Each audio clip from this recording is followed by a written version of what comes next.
Hello children, good morning. Hope all of you are fine. This is Zakia, your English teacher, presenting today's first lesson from 11th standard, Prose Unit 1, The Portrait of a Lady by Khushwant Singh.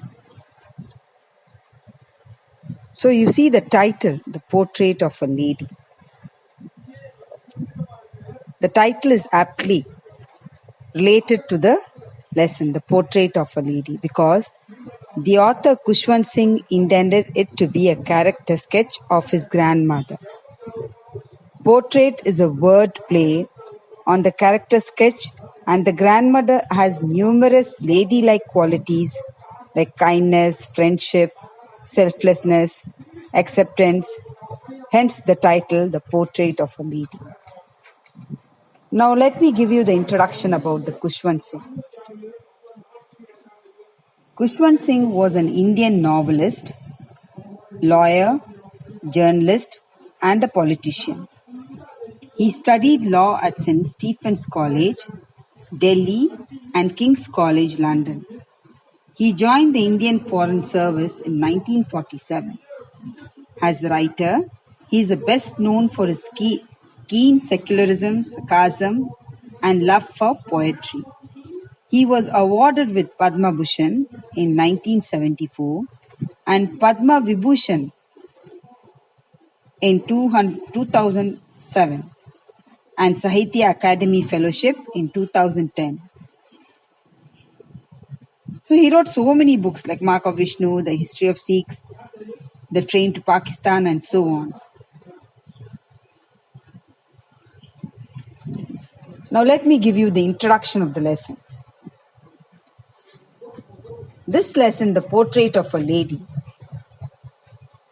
it is a part of an autobiography by Khushwant Singh. In other words, the story is a loving tribute from a grandson to his grandmother. The story gives a picture of human relationship. It is realistic account of how the grandparents give all their time, attention, and love to their grandchildren. Khushwant Singh recounts his childhood days and his relationship with his grandmother. So the story gives a real picture of human relationship in a joint family.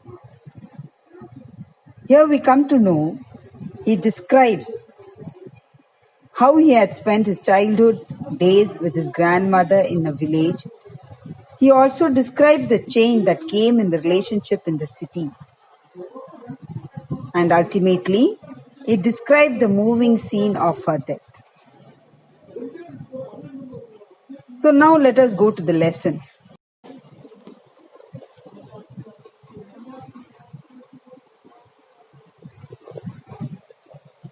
Before I could begin the lesson, I want to know how many of you belong to nuclear family? How many of you belong to joint family? Well, what are the benefits you get from the nuclear family? There is more privacy, child get more freedom, less personal fighting, less financial need, and members are limited. Just mother, father, with a brother and sister, 4 members or 3 members in a family. Whereas in the joint family, there are more members, more support, more love, more affection. You find quarreling with the cousins, having love, affection. So how many of you belong to the nuclear family? Raise your hands. Okay. Now let us go to the lesson. The author had known his grandmother for nearly 20 years. He had found her old and wrinkled. It was very hard for him to believe that she had once been young and pretty. And she also had a husband whose portrait hung. You see the portrait on the wall.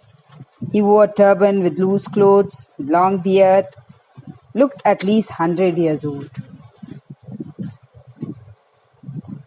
So he describes her grandmother by saying that she was short, fat, slightly bent in stature, with wrinkled face, with her silvery white hair falling on her face. She used to hobble around with her lips constantly moving in inaudible prayers, busy counting the beads of her rosary. You see the picture? So the author describes her beauty by saying that she was like a winter landscape in the mountains. See how beautiful description is giving for the grandmother. So next he describes how he spent his childhood with his grandma. He says that they were good friends. His parent had left him to stay with her when they have to shift to the city. So in the village, his grandmother used to take care of him as she was very active and agile. She used to wake him up early in the morning, get ready for the school. Grandmother used to accompany him to the school attached to the temple. So while Khushwant Singh was in the class, she used to spend her time in the temple reading scriptures. So while on the back home, she used to feed the dogs the stale chapatis. Then comes the turning point in the relationship. When it was a time for them to move to the city to stay with the parents. So in the city, the author went to English school in a motor bus. So as years rolled by, they saw less of each other. So the bond was nearly getting down. There was less relationship between them. So finally the grandma became very disturbed and distressed. The common link of friendship gets snapped. So once when the author went to the university, grandmother has accepted her loneliness. There's no other go.